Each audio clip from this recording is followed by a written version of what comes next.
अस्सलाम वालेकुम एवरीवन, मैं आपके साथ मौजूद हूँ मोहम्मद बसम गफ्फार आपके अपने यूट्यूब चैनल MTG कंसल्टेंट पे। जी तो व्यूअर्स, आज की वीडियो में हम बात करेंगे MD-CAT टेस्ट 2025 की। जैसे आप तमाम स्टूडेंट को पता है कि PMDC ने अपनी MD-CAT टेस्ट 2025 की रजिस्ट्रेशन स्टार्ट कर दी है। तो आज की वीडियो में हम सीखेंगे कि किस तरीके से हम online step by step apply कर सकते हैं MD-CAT टेस्ट 2025 के लिए। और आज की वीडियो में हम बात करेंगे शेड्यूल ऑफ MD-CAT 2025 की भी, और इसके अलावा हम बात करेंगे पैटर्न ऑफ MD-CAT 2025 का भी कि इस साल का MD-CAT का पैटर्न क्या है। तो बढ़ते हैं अपनी वीडियो की तरफ और सबसे पहले बात करते हैं शेड्यूल ऑफ MD-CAT 2025 की। तो आप तमाम स्टूडेंट को मैं बताता चलूँ कि 8 अगस्त 2025 से PMDC ने अपना पोर्टल ओपन कर दिया है और आप तमाम स्टूडेंट 25 अगस्त 2025 तक सिंगल फ़ी के साथ जो है वो आप अप्लाई कर सकते हैं, और लेट फ़ी के साथ आप 1 सितंबर 2025 तक आप लोग अप्लाई कर सकते हैं। और इस साल जो MD-CAT का टेस्ट होने जा रहा है वो 5 अक्टूबर 2025 को टेस्ट होगा। अब हम बात कर लेते हैं कि इसकी फ़ी कितनी होगी। तो अगर आप नॉर्मल रजिस्ट्रेशन करवाते हैं, यानी कि 25 अगस्त तक आप अपनी रजिस्ट्रेशन कंप्लीट कर लेते हैं, तो फिर आपको 9000 जो है वो पे करना पड़ेगा हर स्टूडेंट को MD-CAT टेस्ट के लिए। और अगर आप लेट एडमिशन करवाते हैं, यानी कि 25 अगस्त के बाद आप एडमिशन करवाते हैं, तो फिर 13000 आपको पे करना पड़ेगा 1 सितंबर तक। अगर हम इंटरनेशनल टेस्ट सेंटर की बात करें तो 45,000 इसकी फ़ी है, और लेट फ़ी के साथ आप 55,000 के साथ आप अपनी रजिस्ट्रेशन कर सकते हैं। तो ये तो बात होगी शेड्यूल ऑफ MD-CAT 2025 की। अब हम बात कर लेते हैं पैटर्न ऑफ MD-CAT 2025 की।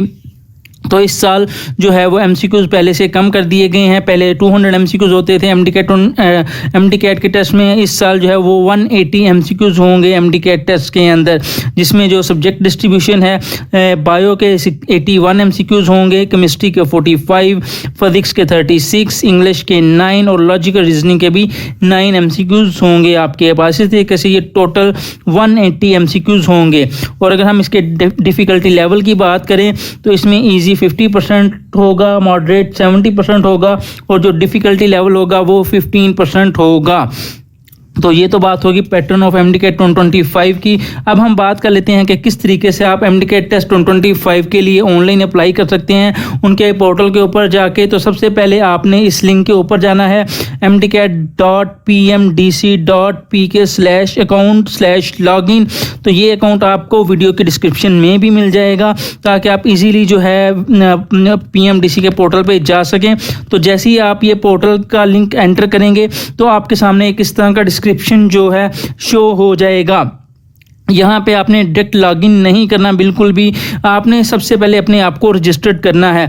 चाहे आपने पिछले साल MD-CAT का टेस्ट दिया है तब भी आपने अब दोबारा से नए सिरे से यहाँ पे खुद को रजिस्टर्ड करना है। डायरेक्ट लॉगिन नहीं करना, ना ही आपका डायरेक्ट लॉगिन होगा। तो आप तमाम स्टूडेंट ने सबसे पहले रजिस्टर के बटन के ऊपर क्लिक करना है। जैसे ही आप रजिस्टर के बटन के ऊपर क्लिक करेंगे तो एक इस तरह का इंटरफेस आपके सामने शो कर दिया जाएगा, जिसमें सबसे पहले आपने अपना नेम एंटर करना है, जो कि आपके CNIC के ऊपर होगा, या आपके जो बेफार्म के ऊपर जो है मेंशन आपका नेम है वो आपने यहाँ पे नेम एंटर कर देना है। फिर आपने अपना फादर नेम एंटर करना है। फिर उसके बाद आपने सेलेक्ट करना है, अगर तो आपका CNIC बना है तो आपने CNIC सेलेक्ट कर लेना है। अगर आपका बेफार्म है तो आपने बेफार्म सेलेक्ट कर लेना है। अगर आपका स्मार्ट कार्ड है तो फिर आपने स्मार्ट कार्ड सेलेक्ट कर लेना है। यहाँ पे NICOP कार्ड है तो वो आपने सेलेक्ट कर लेना है। अगर आपका पासपोर्ट है, पाकिस्तानी पासपोर्ट है, उसकी बेस पे आप अप्लाई करना चाह रहे हैं यहाँ पे, तो आप वो यहाँ पे सिलेक्ट कर सकते हैं। तो मैं अभी यहाँ पे बेसिकली CNIC सिलेक्ट करने जा रहा हूँ। तो जैसे ही आप CNIC सिलेक्ट करेंगे तो यहाँ पे आपने अपना 13 डिजिट का CNIC नंबर जो है वो आपने एंटर कर देना है विदाउट डैशेस। और अगर इसी तरह अगर आपने बेफार्म सेलेक्ट किया होगा तो आपके बेफार्म के ऊपर जो आपका 13 डिजिट का नंबर है वो आपने यहाँ पे एंटर कर देना है विदाउट डैशेस। और उसके बाद आपने CNIC इशुएंस डेट अपनी एंटर करनी है, जो आपके CNIC के ऊपर मौजूद होती है। इसी तरह अगर आप अपना बेफार्म नंबर एंटर करेंगे तो उसके ऊपर भी एक इशुएंस डेट होती है, वो आप यहाँ पे एंटर कर देंगे। नेक्स्ट आपने अपना सेल नंबर एंटर करना है। फिर आपने अपना जेंडर सेलेक्ट करना है, फिर डेट ऑफ बर्थ, और उसके बाद आपने अपनी ईमेल आईडी जहाँ पे एंटर कर देनी है, जो आपके पास एक्टिव आपके मोबाइल के ऊपर लगी हुई है। जो भी ईमेल आईडी है वो आप यहाँ पे अपनी ईमेल आईडी यहाँ पे एंटर कर देंगे। उसके बाद आपने कोई भी अपना जो है वो यूनिक 6 डिजिट का पासवर्ड आप लोगों ने यहाँ पे एंटर कर देना है। याद रखें कि ये पासवर्ड इजी होना चाहिए ताकि आप उसको दोबारा लॉगिन करते हुए आपको प्रॉब्लम ना हो। तो यहाँ पे कोई भी 6 डिजिट का आप अपना पासवर्ड एंटर करेंगे, फिर कन्फर्म पासवर्ड में दोबारा से वही पासवर्ड एंटर करेंगे और फिर उसके बाद एक नीचे एक छोटा सा क्वेश्चन आपसे पूछा जाएगा, जैसे यहाँ पे 3+8 है तो इसका आंसर आप नीचे एंटर करेंगे, या यहाँ पे कोई भी क्वेश्चन हो सकता है 2+2, इस तरीके से वो उसका आंसर एंटर करने के बाद आपने साइन अप के बटन के ऊपर क्लिक कर देना है।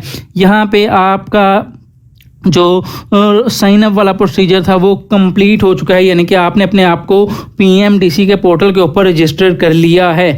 लेकिन अब नेक्स्ट स्टेप के अंदर आपने अपने आप को वहाँ पे लॉगिन करना है। आपने रजिस्टर करते हुए जो अपनी ईमेल आईडी एंटर की थी और जो पासवर्ड एंटर किया था वो आपने पासवर्ड लगा के यहाँ अपने पोर्टल को लॉगिन कर लेना है। जैसे अब अपने पोर्टल को लॉगिन करेंगे तो यहाँ पे सबसे पहले आपको आपका नेम शो होगा, आपका फादर नेम शो होगा, आपका सेल नंबर शो होगा, आपका जेंडर शो होगा, आपकी डेट ऑफ बर्थ शो होगी, आपकी ईमेल आईडी आपको यहाँ पे शो होगी, क्योंकि ये तमाम चीज़ें आपने अपने आप को पीएमडीसी के पोर्टल पर रजिस्टर करते हुए एंटर कर ली थी। अब नेक्स्ट आपने अपनी सिटी ऑफ रेजिडेंस आपने यहाँ पे सिलेक्ट करना है। उसके बाद आपका प्रोविंस कौन सा है वो आपने सिलेक्ट कर लेना है। सिटी ऑफ डोमिसाइल आपका कौन सा है वो आपने सेलेक्ट कर लेना है। उसके अलावा आपने किस यूनिवर्सिटी का टेस्ट देना है। याद रखें जिस भी सूबे का आपका डोमिसाइल है आप उसी सूबे का जो है वो एमडीकैट टेस्ट दे सकते हैं। फॉर एग्जाम्पल अगर आपका पंजाब का डोमिसाइल बना हुआ है तो फिर आप पंजाब का जो university of health sciences Lahore का ही टेस्ट दे सकते हैं। अगर आपका जो सिंध का डोमिसाइल है तो फिर आपकी जो सिंध की यूनिवर्सिटी एमडीकैट टेस्ट कंडक्ट करेगी सल उसको आप सिलेक्ट कर सकते हैं। यानी कि ऐसा नहीं हो सकता कि अगर आपका पंजाब का डोमिसाइल है और आप फेडरल का एमडीकैट का टेस्ट दे रहे हैं या आपका फेडरल का जो है वो डोमिसाइल है तो आप जो है वो पंजाब का एमडीकैट टेस्ट दे रहे हैं यूएचएस का, तो ऐसा इस साल नहीं होगा। अगर आपका पंजाब का डोमिसाइल है तो आपके पास जस्ट 2 ही ऑप्शन होंगी, एक तो university of health sciences Lahore या फर्दर आप इंटरनेशनल का अगर टेस्ट देना चाहते हैं तो वहाँ पे वो आप सिलेक्ट कर सकते हैं। तो सेकंड नंबर पे हम आगे नेक्स्ट बात कर लेते हैं। उसके बाद आपने अपनी टेस्ट सिटी सेलेक्ट करनी है। वो आप जो भी आपकी टेस्ट सिटी होगी गुजरांवाला लाहौर या जो भी आपकी टेस्ट सिटी होगी वो आप यहाँ पे या नियरेस्ट सिटी आप अपनी कोई भी यहाँ पे सिलेक्ट कर लेंगे। फिर एग्जाम टाइप के अंदर आप अपनी एफएससी सेलेक्ट करेंगे या फर्दर अगर आपका ए लेवल है तो आप वो सिलेक्ट कर सकते हैं, अगर एफएससी है तो आप अपनी एफएससी सेलेक्ट करेंगे। फिर उसके बाद आप अपने फर्स्ट ईयर के जो मार्क्स हैं आप वहाँ यहाँ पे वो अपने टोटल मार्क्स एंटर करेंगे। फिर आपके obtain जो मार्क्स हैं वो आप यहाँ पे एंटर करेंगे और उसके बाद नीचे आपकी परसेंटेज जो है वो आपको शो कर देगा पीएमडीसी का पोर्टल खुद ही। तो उसके बाद नेक्स्ट आपने अपनी जो है एक पासपोर्ट साइज जो है वो पिक्चर आपने अपनी अपलोड करनी है यहाँ पे 1 MB की, जो कि जेपीजी फॉर्म के अंदर होनी चाहिए। इसके बाद नेक्स्ट आपने अपना जो फर्स्ट ईयर का रिजल्ट कार्ड अपलोड किया था वो रिजल्ट कार्ड की तस्वीर आपने यहाँ पे अपलोड कर देनी है।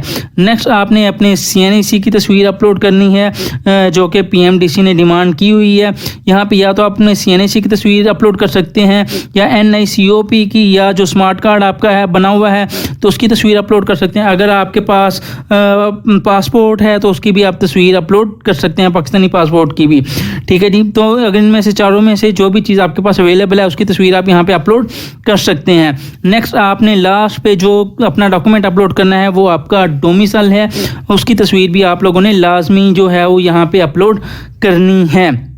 और लास्ट पे आपने सबमिट एप्लीकेशन के ऊपर जो है वो क्लिक कर देना है। ये आपका अप्लाई का प्रोसीजर ऑलमोस्ट यहाँ पे कंप्लीट हो गया हुआ है और इस तरीके से जो है वो पोर्टल आपके सामने शो कर दिया जाएगा जिसमें आपका जो है पेमेंट स्टेटस जो है अभी अनपेड आ रहा होगा। एप्लीकेशन आईडी आपकी जनरेट हो चुकी होगी, आपका नेम, आपका फादर नेम, आपका जो है CNIC, आपका सेल नंबर, यानी कि जो इन्फॉर्मेशन आपने सारी की सारी पीछे एंटर की है वो यहाँ पे आपको शो हो जाएगी। आपकी अपलोडेड तस्वीर आपको शो हो जाएगी, आपका फर्स्ट ईयर का रिजल्ट कार्ड, आपका डोमिसाइल और इसके अलावा अगर आपने अपना CNIC अपलोड किया हुआ है वो भी आपको यहाँ पे शो हो जाएगा। अब आपने यहाँ पे पहुँचने के बाद आपने पे नो के ऊपर क्लिक करना है। जैसे ही आप पे नो के ऊपर क्लिक करेंगे तो एक इस तरह का इंटरफेस आपके सामने शो हो जाएगा और यहाँ पे आपने आई एग्री के ऊपर जो है वो क्लिक करना है कि जो आपकी फ़ी है वो एक तो नॉन रिफंडेबल होगी और ना ही वो आपको फ़ी कहीं और ट्रांसफ़र हो सकती है। ये एक जो है अंडरटेकिंग आपने टिक करनी है यहाँ पे। और इसके बाद आपको दो ऑप्शन दी जाएंगी कि आप या तो ऑनलाइन पेमेंट कर सकते हैं या आप अपना चलान जनरेट कर सकते हैं MCB बैंक का। तो हम चलान की तरफ बढ़ते हैं। हम जैसे ही MCB बैंक के चलान पे जनरेट करेंगे इस तरीके से एक चलान आपके सामने जनरेट होके आ जाएगा जो कि 9,030 रुपये का होगा। तो इसको आप किसी भी MCB बैंक की ब्रांच के अंदर आप लोग इसको पे कर सकते हैं। तो जैसे ही आप अपने चलान को पे कर लेंगे तो कुछ दिन बाद आप जब दोबारा अपना पोर्टल लॉगिन करेंगे तो जहाँ पे आपका स्टेटस अनपेड आ रहा था वहाँ पे पेड का स्टेटस आपको शो हो जाएगा आपके पोर्टल के ऊपर। तो जैसे ही आपके पोर्टल के ऊपर आपको पेड का स्टेटस शो हो जाएगा तो आपका अप्लाई का प्रोसीजर जो है वो MDCAT टेस्ट के लिए कंप्लीट हो जाएगा। तो डियर व्यूअर्स, मैंने आज डिटेल से आपको गाइड किया है कि आप किस तरीके से MDCAT टेस्ट 2025 के लिए अप्लाई कर सकते हैं। स्टेप बाय स्टेप पूरा प्रोसीजर आपके साथ शेयर किया गया है और आपको बताया गया है शेड्यूल ऑफ MDCAT और पैटर्न ऑफ MDCAT 2025 भी। उम्मीद है कि आज की वीडियो आपको पसंद आई होगी। अगर आपको हमारी वीडियो पसंद आई है तो इसको लाइक कर लीजिएगा, सब्सक्राइब कर लीजिएगा मेरे चैनल को, अपने बाकी फ्रेंड के साथ भी शेयर कर लीजिएगा। Thank you so much. अल्लाह हाफिज़।